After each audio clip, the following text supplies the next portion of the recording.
Bom, então vamos seguir aqui com a nossa série de comentários sobre os arcos de Jujutsu Kaisen, para falarmos hoje sobre aquele que é um dos meus preferidos de toda a obra, que é o passado do Gojo, né? Esse é o meu segundo arco favorito de toda a obra, só perdendo para o arco do Junpei, e são ambos arcos muito curtos, né? O do Junpei tem lá 18 capítulos, eu acho, e esse do Gojo tem 14, 15 capítulos, então eu já percebo uma recorrência aí, mas eu acho que é só uma coincidência, tá? Eu não acho que o Akutami tenha nenhum problema intrínseco com a ideia de fazer arcos maiores, não. Então vamos aqui tentar delinear os pontos pelos quais eu acho que esse arco acerta em praticamente tudo o que ele faz e discutir um pouco sobre algumas características importantes do mangá de Jujutsu de um modo geral que eu acho que nós temos a oportunidade de discutir aqui e agora, né? Como diria o Gil Gomes. Então já deixa lá teu like, dá aquele engajamento, né? O like ajuda muito o YouTube a impulsionar os vídeos do canal para mais pessoas conhecerem e a gente ir crescendo aos pouquinhos. Quem sabe a gente não chega em 7.000 inscritos ainda esse ano. Vamos ver, né? O arco do passado do Gojo, eu acho que ele é mais fácil de ser explicado a partir dos seus personagens principais, né? Dos seus personagens centrais. Obviamente a gente começa pela dupla Gojo e Geto, porque o arco é do passado do Gojo, mas eu acho que quem brilha mesmo é o Geto, né? Mas uma coisa interessante que esse arco faz é inverter, vamos dizer assim, quase perfeitamente as posições do Gojo e do Geto do início para o final do arco, né? O Gojo começa de uma forma o arco e termina de outra, enquanto que o Geto começa de outra e termina de uma, entendeu? O ponto A de um é o ponto B do outro e vice-versa. Isso é feito de uma maneira muito interessante pelo Akutami, principalmente no caso do Geto, porque a gente vê aqui a involução moral do personagem do Geto, né? Ele começa idealista e ele termina plenamente convicto de que o certo é exterminar a humanidade. Enquanto que o Gojo começa mais irresponsável do que o que ele ainda é e termina com um senso de responsabilidade um pouco maior. A mudança dos dois personagens, né? A inversão de posições é causada pelo mesmo evento, que é a missão que eles tiveram que fazer lá para escoltar a menina e levar lá até o lugar onde ela seria fusionada com o Tengen, né? E aí, falando especificamente da questão do Geto, a gente vê aquilo que eu já falei em outros vídeos aqui, mas que tem um tempinho que eu não falo, que é, quando se trata de arco de personagem, mais importante do que o ponto inicial e o ponto final são as partes intermediárias. No trajeto que você vai ver se a conversão ou se a piora do personagem são críveis, se a transformação pela qual ele vai passar é bem construída e ela está bem justificada pelos elementos do roteiro, né? Porque o ponto A e o ponto B, né? O ponto inicial e o ponto final, qualquer um consegue dar. Difícil é fazer o percurso. E eu acho que no caso do Geto, o Akutami foi perfeito aqui em justificar como o personagem saiu de ser um idealista para se tornar um dos grandes vilões da obra, né? O ponto A, o ponto inicial, tanto do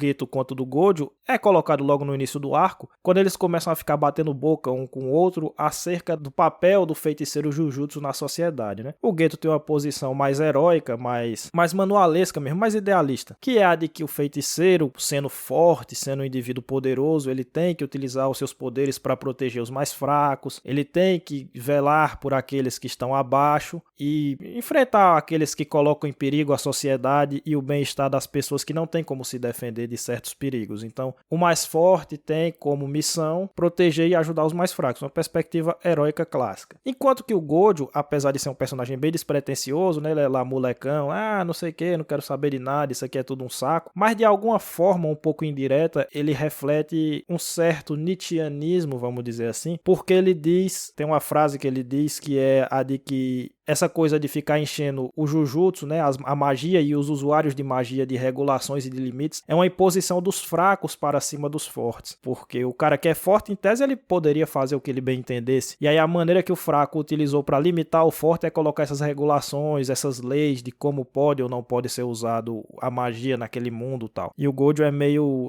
revoltado com isso. E aí, como eu digo, é uma coisa despretensiosa, mas ela lembra muito o que o Nietzsche falava sobre a questão da moral dos escravos, né? Que ele dirigia ataques muito ferozes contra o cristianismo e contra o platonismo por causa disso, por causa que ele dizia que a moral cristã é a moral dos fracos, é uma moral negadora da vida, é uma moral que ela é utilizada para enfraquecer aqueles que têm vontade de potência. De alguma forma, na cabeça do Nietzsche, era meio que uma moral que se dirigia à morte, né? A partir do momento em que ela fazia aquele que tem mais vontade de potência renegar os seus próprios instintos, renegar a sua própria superioridade. Então, ainda que não tenha sido a intenção, não sei se se foi ou se não foi uma referência intencional, mas o Gojo aqui, ele despretensiosamente parece defende uma posição um pouco nietzschiana, em certo sentido, com relação à moralidade, em relação aos poderes Jujutsu naquela sociedade. Então esse é o ponto inicial. Um advoga pelo heroísmo e outro advoga pela ideia de que os fortes não tem que ficar se preocupando muito com os fracos e nem pode entrar nessa pilha de seguir muitas regulações e muitas leis, porque essas são imposições dos fracos para tentar controlar aqueles que são mais fortes mesmo, né? E aí beleza, e aí é nesse estágio, nessa visão de mundo que cada um deles tem, que eles vão entrar na missão de escoltar a menina lá. Eles se apegam emocionalmente à menina de alguma forma, né, como uma amiga, mas principalmente eles veem o drama pelo qual ela estava passando, porque desde o início, desde muito jovem, ela já sabia que em determinado momento ela seria utilizada para se fusionar com Tengen, porque o mundo de Jujutsu precisava disso. A vida dela já tinha um prazo de validade muito curto e muito bem estabelecido, e ela já tinha noção disso há um certo tempo. Ela viveu sob essa perspectiva o tempo todo, né? E ao ter contato com a realidade dela de maneira próxima, os dois tiveram um certo apego emocional a ela, de um modo ou de outro. Tanto é que eles fizeram aquele acordo entre eles de que,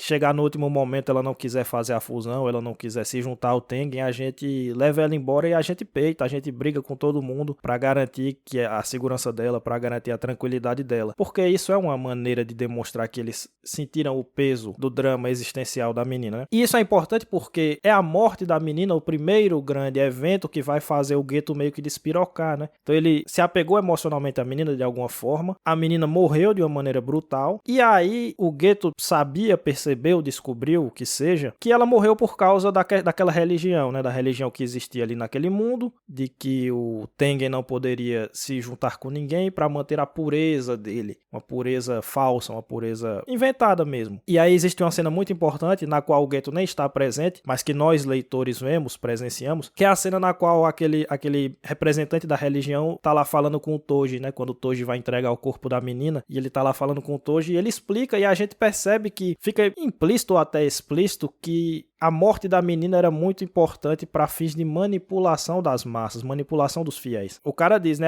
a nossa religião ia entrar agora no sinuca de bico, porque como é que a gente ia continuar mantendo as nossas doutrinas se o Tengen se fusionasse com a menina e as pessoas percebessem que as coisas iam continuar como sempre ficaram, que não ia acontecer o apocalipse, não ia ter o fim do mundo, não ia ter nada. Como a gente ia manter a nossa posição perante essas pessoas? E essa cena ela serve para reforçar, o Geto não estava presente na cena, mas supostamente ele sabia dessa questão, ela serve para reforçar a ideia de que essa vida foi sacrificada, ela seria sacrificada de todo jeito, né? Mas ela foi brutalmente assassinada em nome de objetivos inescrupulosos de um grupo que está manipulando uma massa de alienados. E, portanto, isso ajuda a justificar o estágio no qual o Geto ficou logo depois desses eventos, né? Porque ele, que tinha uma perspectiva heróica, começou a se questionar acerca desse papel. Será que a gente deve proteger essas pessoas mesmo? Será que a gente deve lutar por elas? Será que vale a pena? Será que elas são dignas o suficiente de serem protegidas quando esse tipo de coisa acontece nessa sociedade, quando essas pessoas promovem esse tipo de coisa? Então, a partir daí, a gente já está no estágio intermediário. Ele já não tem mais aquela certeza dos seus objetivos idealistas e do papel dos feiticeiros de Jujutsu no mundo. O segundo estágio intermediário é a conversa que ele tem com a Etsumiko, é o nome dela? Eu esqueço o nome dela. Porque essa conversa é importante quando a gente pensa em termos de como a mudança do Geto foi construída, porque ela serve como a conversa que deu a ele a ideia que seria o novo objetivo da vida dele, né? Porque ali ela começa a explicar de que maneira a humanidade poderia se ver livre das maldições. Apesar de não ter sido a intenção original dela, o Geto consegue tirar uma certa conclusão lógica das coisas que ela disse, que é, se você exterminar todos os humanos que não são feiticeiros Jujutsu, a sociedade ficará livre das maldições, né? Então a gente tem a morte da menina e toda a manipulação explicitada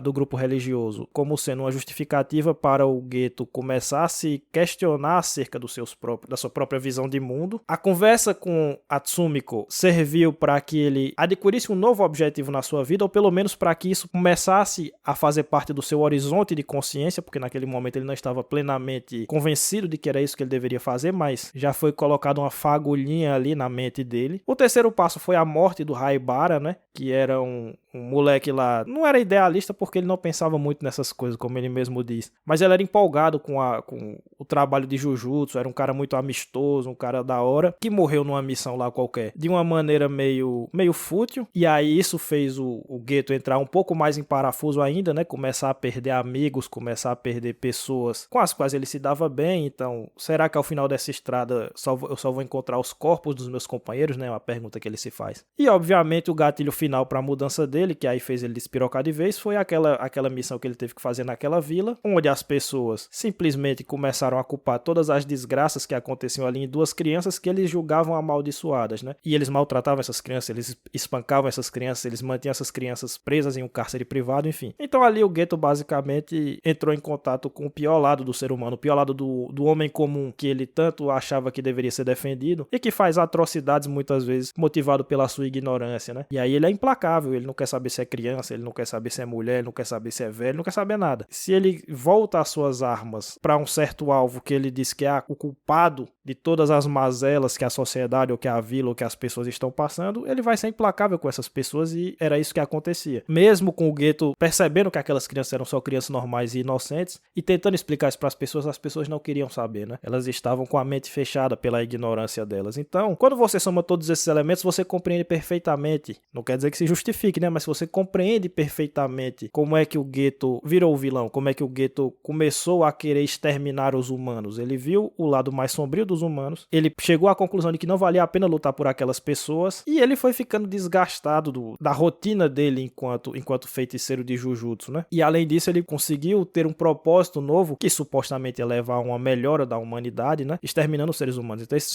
os humanos não merecem ser protegidos e se a gente acabar com eles, a gente ainda vai chegar num estado melhor de coisas. Então, o arco faz um trabalho muito eficiente em construir passo a passo, cena a cena, essa involução do gueto. Inclusive, não é só do ponto de vista do roteiro, da escrita, da narrativa que isso é bem feito. Isso é bem feito também do ponto de vista sensorial, vamos dizer assim. Porque aquelas páginas depois da missão nas quais o gueto começa a entrar em parafuso, elas têm uma força tal e um peso tal que eu acho que elas estão entre as melhores páginas de todo o mangá de Jujutsu Kaisen. Porque você percebe que ele tá desgastado, você percebe que ele tá cansado, você percebe que ele tá à beira do colapso mesmo, ele já tá com o olhar vazio, né? Então aqui já é uma coisa muito da arte mesmo, do desenho, ele tá com o olhar vazio, parece um corpo sem alma já quando ele tá conversando com a Tsumiko. E aí quando ela fala do objetivo e ele percebe que aquilo ali pode ser um novo caminho, um novo norte pra ele chega, dá uma animada, né? Dá uma revivida nele, porque antes ele tava parecendo um cadáver e toda aquela sequência de páginas nas quais o Akutami vai mostrando ele consumindo espíritos amaldiçoados, né? E ele é até bem escatológico nisso, porque ele diz que consumir uma maldição é como se fosse comer um pano que se usa para limpar vômito do chão, porque é um gosto tenebroso. E aí o Akutami coloca várias páginas onde só tem o texto branco,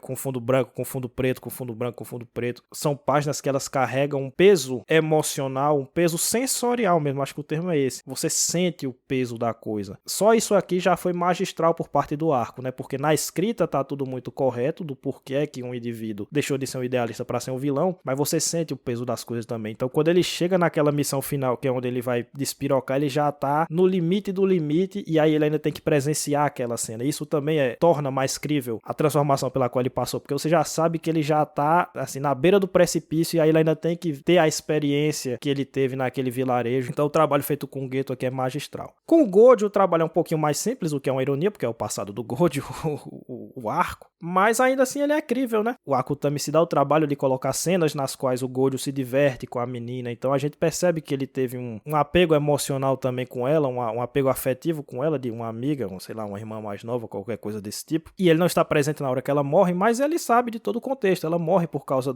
daquela religião, daquela seita e tal, e aí a gente vê que ele tem uma vibe de quando ele pega o corpo dela, e é ele que vai recuperar o corpo dela, né, o corpo morto dela, e tá lá os caras batendo palma, e ele quer exterminar todo mundo, e o Geto diz, cara, pior é que não adianta nada fazer isso aqui, porque esses caras são só alienados, eles são só manipulados, os caras que construíram toda essa doutrina, toda essa mentira, essa manipulação na cabeça dessas pessoas nem estão aqui mais, então nem adianta a gente fazer um massacre aqui dentro, porque esses aqui são só os coitados, né? Mas o Gojo, ele depois dessa missão, ele muda um pouco a sua visão de mundo e ele vai confrontar o Geto, né? Quando o Geto começa a falar de, tem que matar todo mundo e tal, que é uma perspectiva que, obviamente, o Gojo nunca desejou matar a humanidade toda, mas é uma perspectiva que tá bem de acordo com a ideia de que, bom, eu sou feiticeiro Jujutsu, eu não tenho que ser limitado por nada. Por mais que o Geto tivesse um objetivo, não nobre, né? Mas um objetivo que na cabeça dele era nobre, é um plano que tá bem adequado com essa ideia de que o feiticeiro Jujutsu não tem que prestar nenhum tipo de satisfação à sociedade, sociedade estaria mais próximo do que era o Gojo no início do arco do que era o Geto. E o Gojo, no final do arco, começa a contestar a loucura daquele plano e dizer que, meu Deus do céu, você sabe que isso aqui é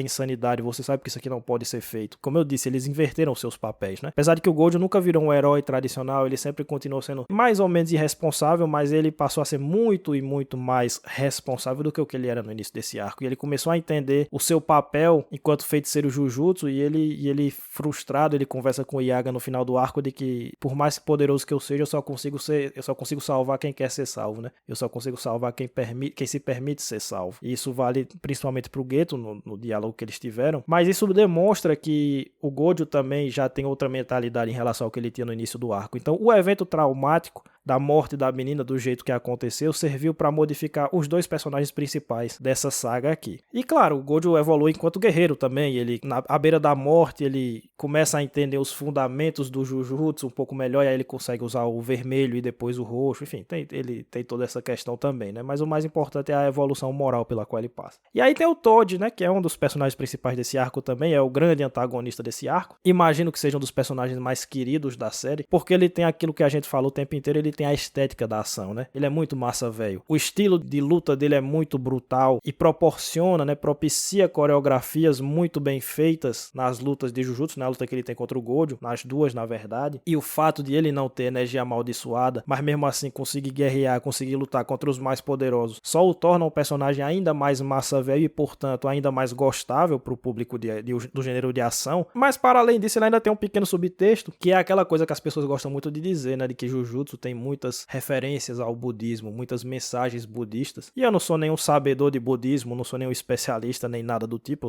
conheço praticamente nada de budismo, mas me parece que no segundo encontro dele com o Gojo nós temos algumas referências, né? A primeira é do próprio Gojo, ele tá num estado superior, no qual ele diz até, ele pensa assim, nesse momento eu não tô nem com pensamentos de raiva de ninguém, nem tô querendo me vingar de ninguém. Ele já tinha sabido da morte da menina, e mesmo assim, naquele momento ele tava no estágio superior espiritual que seja, no qual ele não estava querendo vingança propriamente dita e nem estava com raiva pela morte da sua, podemos dizer, amiga. E o Toji, ele tem essa outra camada, que é uma camada budista, vamos dizer assim, que é a causa da derrota dele, né? Porque ele diz, eu achei que eu já tinha deixado esse orgulho bobo de lado, eu achei que eu já tinha superado esse orgulho. E eu não superei. Foi o meu orgulho que me fez cair. E isso faz todo sentido porque ele, fazendo parte de uma família tradicionalíssima do mundo de Jujutsu, ele tinha todos os motivos, todos os signos de orgulho naquele mundo. Então ele fazia parte de uma família aristocrática, né? Ele era de sangue azul. Então ele tinha motivos, entre aspas, para se orgulhar aos olhos da sociedade Jujutsu. E ele abriu mão dessa porra. Ele abriu mão dos seus laços sanguíneos, ele largou a família para fazer o que ele achava que tinha que fazer. Então ele abandonou de certa forma o orgulho dele para viver da maneira que ele achava que devia, para viver lá com a mulher com a qual ele terminou se juntando, tal, teve um Megumi e tudo mais. Porém foi o orgulho mesquinho que o fez cair, que o fez ser derrotado, porque quando ele ficou sabendo que a missão para a qual estavam contratando ele o faria enfrentar o Gojo, o famoso Gojo dos 6 olhos, né? Então ele quis provar uma vez mais que ele não precisava da sua herança enquanto feiticeiro Jujutsu, ele não precisava de energia amaldiçoada, ele conseguia, sendo quem ele era, destruir o mais poderoso feiticeiro vivo. E foi isso que levou à sua ruína. Quando ele cedeu aos seus impulsos mais baixos, quando ele cedeu à vontade de glória, quando ele cedeu à vontade de querer se exaltar a si mesmo, aí foi que ele perdeu, aí foi que ele caiu. E essa foi sua ruína. Então ele tem essa pequena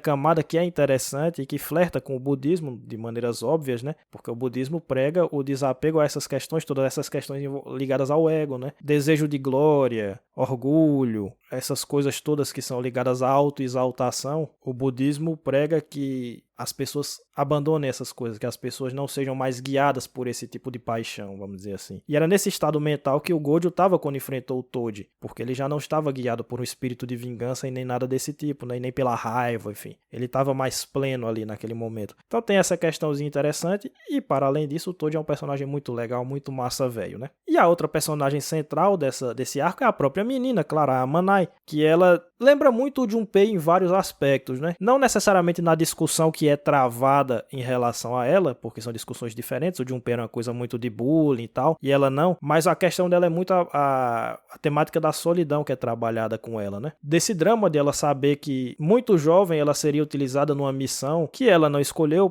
acerca da qual ela não tinha nenhum interesse, mas é a missão dela, é o que ela tem que fazer. Ela nasceu como um receptáculo, destinada a ser fusionada com o Tengen. E bom, e quando ela aparece no arco, ela está meio que vivendo no auto-engano, porque ela tá naquela justificativa de que não, eu não vou ser apagada, me fundir com o Tengen não vai ser a mesma coisa que a minha morte, nem nada do tipo, porque as minhas memórias vão viver nele, os meus anseios vão viver nele, eu vou ser o Tengen será eu. Que é um discurso de autoaceitação, um discurso falso. A gente vê que ao longo do arco, quando ela vai tendo experiências reais de amizade, porque sabendo que ela ia viver do jeito que ela ia viver, ela meio que se isolava, ela tinha as amigas dela da escola e tal, mas era uma coisa artificial, né? Mas quando ela tem experiências genuínas e divertidas, e ela tem essas experiências com o Gojo e com o Geto, aí ela ganha novamente a vontade de viver. E aí ela abandona esse discurso que ela tinha utilizado para se enganar a si mesma, de que ela nem se importava com o destino dela, e ela passa a querer viver, ela passa a querer ficar mais tempo aqui, conhecer mais coisas e ter mais experiências, enfim. E aí ela morre, né? Ela morre de uma maneira brutal pelas mãos do Toji, e nesse sentido é que ela se assemelha ao Junpei, no sentido de que o Akutami tem a coragem de construir a nossa empatia pela personagem, entender o drama dela, mas fazer com que ela termine morrendo como uma vida completamente sem sentido, porque ela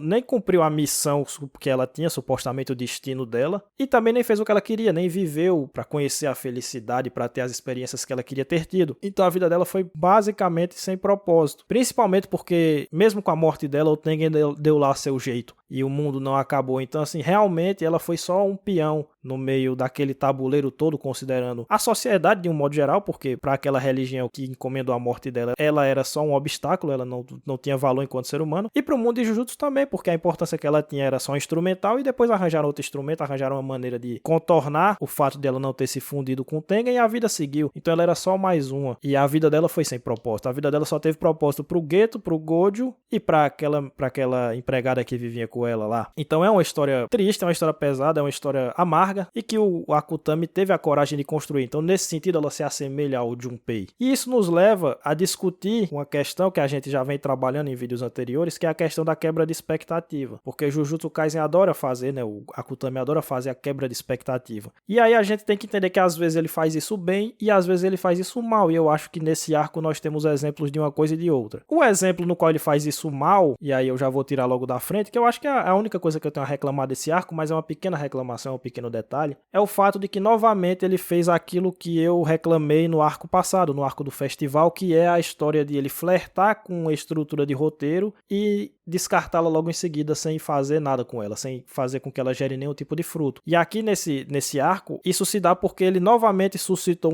um arco que parecia que ia ser um confronto de 3 partes, né? Ia ter o lado dos heróis, que estavam tentando proteger a menina, ia ter a religião, a seita religiosa, e ia ter o grupo terrorista lá que também queria colocar o mundo de Jujutsu de cabeça para baixo mesmo, e queria evitar a fusão, então, para que o mundo se desestabilizasse. Então parecia que ia ser isso. Só que na prática, o grupo terrorista foi desmantelado em 2 ou 3 páginas. O grupo terrorista faz logo o seu movimento, faz logo o seu ataque. Os principais guerreiros desse grupo são derrotados pelo Geto e pelo Gojo, e o grupo se desfaz. Então, aquilo que parecia ser um confronto de 3 partes, na verdade, não foi. Eu não consigo entender muito bem qual é o ponto de colocar o grupo terrorista aqui, a não ser para gerar uma pequena surpresa no leitor, né? Porque o Akutami deu a entender que o perigo real era do grupo terrorista, o Geto chega a falar isso, quando na verdade o perigo real veio da seita religiosa. Mas é isso, é uma quebra de expectativa vazia, despropositada. Nesse caso aqui eu não vou ficar batendo muito nessa tecla, porque como esse arco faz coisas muito interessantes, ele acerta em muitos aspectos de construção de personagem, de arco, de drama, emocional, etc. Até de lutas mesmo, que a luta do Gojo com o Toji é muito legal. Então beleza, então como esse arco acerta em muitas coisas, esse defeito é pequeno, esse defeito tem pouca relevância e pouco peso. No arco passado, como ele fazia várias coisas e não levava nenhuma delas até o final e o arco ficou sem direção nenhuma, nenhuma, aí esse mesmo defeito tem um peso maior. Então é aquilo que eu sempre digo, nada em arte é bom em si mesmo ou ruim em si mesmo, é tudo dentro de um contexto. Então como o contexto mudou, o peso do erro mudou. O erro é o mesmo, mas o peso mudou. Mas esse arco também tem duas cenas que eu gostaria de trazer aqui, que eles servem como quebras de expectativa bem feitas. E aí qual é a diferença da quebra de expectativa bem feita para mal feita? É muito simples, é só perguntar qual é o propósito. Quebrou-se uma expectativa aqui, a troco de quê? O que se ganhou com isso? Se você tiver uma resposta clara para isso, então você está diante de uma boa quebra de expectativa. Se não, você está diante de um artifício barato de roteiro. É muito simples. A primeira cena é a própria morte da menina, né? A morte da Amanai é uma grande quebra de expectativa, que eu não sei se eu preciso elaborar muito como ela é feita aqui, porque ela realmente, em termos de técnica de escrita, é muito parecida com a do Junpei. Então o autor nos dá todos os motivos para termos empatia por aquela pessoa. O autor nos dá a esperança de que ela pode viver uma vida melhor, de que ela pode viver uma vida diferente, de que ela não precisa estar condenada àquela missão a qual ela foi designada desde muito jovem, que um mundo todo novo pode se abrir para ela, e na hora que ela está disposta a abraçar esse mundo, porque o gueto dá a ela essa possibilidade, aí é nessa hora que ela morre, de maneira abrupta, de maneira seca. Então é uma quebra de expectativa, muito parecido com a que sofreu o Junpei no arco dele. E o que é que se ganha com essa quebra de expectativa? Muito simples, impacto emocional. Essa quebra de expectativa ela tem peso emocional, primeiro porque ela conversa com toda a trajetória da personagem, a gente está acompanhando o arco da personagem e ele se encerra dessa maneira, e segundo porque ele tem toda essa carga que eu estou explicando agora, da pessoa que viveu presa a maior parte da sua vida, que viveu em nome de um objetivo que ela nunca quis, no qual ela nunca acreditou, e que agora estava adquirindo uma esperança nova e essa esperança lhe foi tirada de vez. Se não tivesse sido feita essa quebra de expectativa de maneira abrupta, o impacto emocional teria sido muito menor. Então é uma boa quebra de expectativa. E a segunda cena de quebra de expectativa é a cena na qual o Toad aparece do nada e consegue atacar o Gojo, né? Porque ninguém tá esperando ali, e aí ele vai lá e quebra essa expectativa também, o autor. E o que é que se ganha com essa cena? Também impacto emocional, porque essa cena ela serve basicamente como uma catarse ao contrário, né? O que é que a gente toda hora diz aqui acerca da catarse? A catarse que os autores utilizam numa obra narrativa ele vai colocando vários elementos, vários obstáculos, várias cenas que vão construindo no leitor uma sensação ruim, ele vai acumulando sentimentos ruins na mente do leitor, do espectador, e aí ele coloca uma grande cena que vai expurgar esses sentimentos ruins, né? Que vai servir como um alívio, como um descarrego, e essa é a catarse. E o que o Akutami faz aqui é exatamente o contrário, ele nos dá todos os motivos pra gente achar que agora nós estamos aliviados, porque eles finalmente entraram na escola Jujutsu, né? Ele passou uma boa parte do arco dizendo, não, nós estamos correndo perigo, porque os inimigos podem atacar a qualquer momento, porque o Gojo já tá chegando no seu limite, porque ele não tá dormindo, ele tá usando a sua energia amaldiçoada sem parar o tempo inteiro, 24 horas por dia, e isso pode levar a um desgaste, então a situação tá complicada aqui, mas quando nós chegarmos na escola Jujutsu, vai ficar tudo bem, porque ali nós estamos protegidos pela própria barreira do Tengen. E aí ele vai e faz tudo isso direitinho, a gente tá numa certa tensão, a tensão é aliviada quando eles chegam na escola Jujutsu, então tá tudo bem, e aí, pum, aparece o Toad, ataca o Gojo e mostra que não está tudo bem. É uma catarse ao contrário, porque o autor nos deu todos os motivos para ficarmos aliviados, e aí, de repente, numa cena repentina, que veio do nada, ele acumula um monte de tensão de uma vez só, porque aí toda aquela tensão que tinha sido aliviada com a chegada deles na escola volta de uma vez, né? Agora tem um inimigo atacando, o Gojo tá cansado, tá todo mundo desgastado, e como é que vai fazer? Então ele tem impacto emocional e ele gera tensão para a luta que virá. Ele gera tensão para a participação do Toad naquele momento do arco. E ele serve como uma recompensa de certa forma, porque a gente está acompanhando o Toad no seu plano passo a passo ao longo de todo o arco, né? Então aquela é a consumação do plano do vilão e o momento no qual o vilão estará no seu ápice, vamos dizer assim, no ápice do perigo que ele representa. E já a quebra de expectativa do grupo terrorista não serviu para nada, o grupo terrorista não serviu para nada, mas essa quebra de expectativa serviu para quê? O que é que se ganhou com isso? Fora uma pequena surpresa que não tem impacto nenhum, muito básica, só para pegar o leitor de calça curta. Então, nesse arco nós temos aquilo que Jujutsu, que o Akutami gosta muito de fazer, que é quebrar expectativas, mas nós temos exemplos bem feitos e mal feitos, que eu acho que podem nos guiar aí nos arcos futuros, né? E aí só mais dois comentários rápidos pra gente terminar o vídeo, que ele tá ficando longo. O primeiro é aquilo que eu também já enfatizei em outros aspectos, em outros momentos, que é como o Akutami, e eu ainda vou tratá-lo dessa maneira, a despeito do vídeo que eu fiz sobre o arco do jogo do abate, eu ainda vou tratar o Akutami como um experimentalista, e esse arco é um outro exercício de experimentação, né? Porque ele, assim como o arco do Junpei, ele é o encaixe dele é estranho. É um flashback colocado no meio do nada, assim, meio sem contexto. Entre um arco do festival e o arco de Shibuya, os caras encaixam esse flashback aqui. É um experimentalismo interessante que ele faz e que eu consigo entender exatamente qual é o ponto, né? Porque o Toji, que a gente conhece nesse arco, ele vai direto ou indiretamente, na verdade, sempre indiretamente, fazer participações em vários momentos futuros de Jujutsu Kaisen. Então, quando ele participar de Shibuya, já vai ter um peso diferente, porque a gente sabe o perigo que ele representa. O mistério do Geto, né? Porque, pô, a gente já sabia que o Geto tinha morrido em Jujutsu Kaisen Zero. O Jujutsu Kaisen Zero foi lançado antes de Jujutsu Kaisen, no mangá. Então, a gente já sabia que ele tinha morrido. E quem é aquele cara que tá ali zanzando pra lá e pra cá com o corpo dele? Agora que a gente se importa mais com o personagem, né? Que foi dado uma história concreta pra ele, essa pergunta se coloca de uma maneira mais importante. Então, tem coisas que se ganha colocando esse flashback aqui. Só que é realmente uma escolha esquisita, é uma escolha pouco usual de um autor que gosta muito de fazer essas coisas pouco usuais, né? E isso nos leva ao último ponto que nós vamos comentar, rapidamente eu espero, e a gente vai usar, eu vou usar uma cena pequena aqui desse arco para explicar isso, que é a cena na qual, logo depois que eles resolvem a questão do sequestro, né? Porque a empregada da menina é sequestrada, e isso parece que vai ser uma grande coisa e é resolvido na virada de página. Eles nem mostram os caras resgatando a mulher lá, nem nada, mas eu não vou reclamar disso aqui como uma quebra de expectativa ruim, porque depois a gente descobre que esse sequestro foi só forjado, não foi um sequestro real,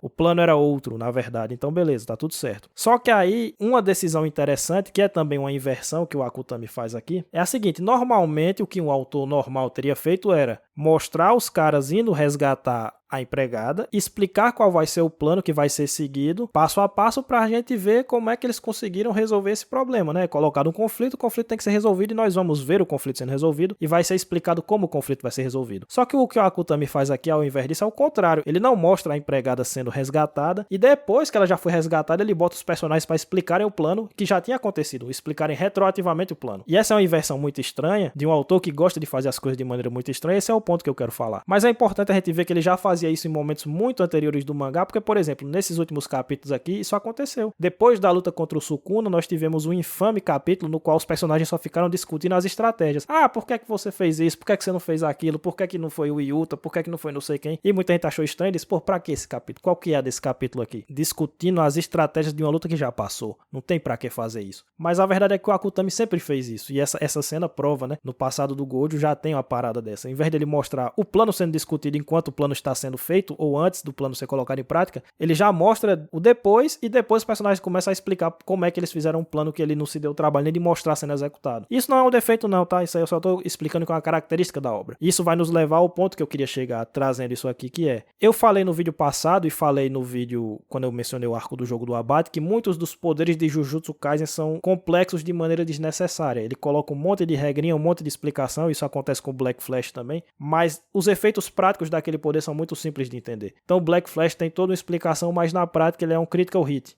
É só isso. Muito difícil de acertar, que obviamente em termos narrativos vai ser quando o autor quiser. E ele é um hit crítico, tem muito mais força do que um golpe normal. É isso que importa. O poder do Hakari tem lá toda a sua complexidade, mas na prática se ele acertar o jackpot, ele fica com energia amaldiçoada e limitada por um tempo. E é isso. O Jujutsu faz muito disso, né? De explicações que não são necessárias e são muito complexas e não precisam ser compreendidas. E o que é que eu quero dizer aqui? O que é que eu quero deixar essa reflexão aqui? Eu acho que essas coisas são importantes em Jujutsu, não do ponto de vista narrativo, porém estético. Porque Jujutsu Kaisen, ele gosta de fazer essas inversões em relação a tudo. Então você tem os poderes que são complexos, mas não são complexos, porque na prática eles são simples. Mas tem que ter a explicação, tem que ter a falação, porque isso faz parte da estética da obra Jujutsu Kaisen. Muitas vezes isso acontece também com as motivações dos personagens. Tem todo um falatório, porque não sei o que, não sei o que. Por exemplo, o Junpei sofria disso. A maneira que o Akutami explicava as motivações do Junpei, a visão de mundo do Junpei, foi uma maneira muito mais complexa do que ela precisaria ter sido, se você quisesse pensar em termos de eficiência para passar uma mensagem. Dava para passar a visão de mundo do Junpei de uma maneira muito mais simples, mas o Akutami quis dar toda uma volta, jogo de palavras e perguntas retóricas e reflexões. Por quê? Porque essa falação faz parte de Jujutsu Kaisen. E esse tipo de cena também. Muita gente diria que não, você tem que mostrar e não falar. Então você mostra o plano sendo feito ao invés de falar, ou então você vai explicando à medida que o plano vai sendo feito. Mas o Akutami preferiu não mostrar o plano, mas mostrar a falação em cima do plano. Porque essa lenga-lenga toda, esse palavrório todo, faz parte da estética estética Jujutsu Kaisen em tudo, em tudo, em tudo. Então o mundo é explicado de maneira desnecessariamente complexa, os poderes são explicados de maneira desnecessariamente complexas, os personagens são explicados de maneira desnecessariamente complexas e por aí vai. As estratégias das lutas e tudo. Então isso é uma coisa muito consistente em Jujutsu Kaisen e que pra mim tem que ser julgada não enquanto elemento da narrativa da obra, mas da estética da obra. Dessa forma a gente tem que meio que aceitar, beleza, é a maneira como o cara quer fazer as coisas, né? Conquanto isso não venha a interferir na narrativa, não venha a interferir em outros elementos da obra, tá tudo certo. Então eu achei que essa cena era importante pra gente levantar essa característica muito imprescindível da estética de Jujutsu Kaisen que as pessoas não comentam muito, né? Inclusive isso é colocado até na questão da arte, né? Por exemplo, nesse arco a gente tem a morte do velhote lá, que é o mercenário que o Geto mata no meio do arco. Que também é isso, né? A morte dele é mostrada de uma maneira indireta, porque no meio da luta o Akutami corta pro velhote lá se encontrando com o espírito do seu cachorro que tinha morrido há mais de 50 anos. Isso também é uma maneira indireta de você mostrar uma coisa que poderia ter sido mostrada de maneira muito mais direta, muito mais na lata, né? Então, realmente isso perpassa tudo em Jujutsu Kaisen. Isso faz parte da obra Jujutsu Kaisen como ela é. É uma coisa que a gente tem que aceitar. Enfim, o resumo, senhores, é de que esse arco é excepcional, um dos melhores arcos de toda a obra. Trabalha um arco negativo de personagem de uma maneira assim, ele dá uma aula de arco negativo de personagem e ele acerta em quase tudo, tem lutas legais, tem impacto emocional, tem boas discussões, tem até as referências ao budismo, veja você. Então tá tudo no ponto aqui, os pequenos defeitos ou o pequeno defeito que eu apontei empalidece diante das grandes qualidades que nós temos nessa saga aqui. Por hoje é só, dá aí teu like, impulsiona o vídeo, ajuda o canal a continuar crescendo. Tamo junto, eu não sei qual vai ser o vídeo da semana que vem, mas eu acho que tem coisa legal vindo por aí. Valeu.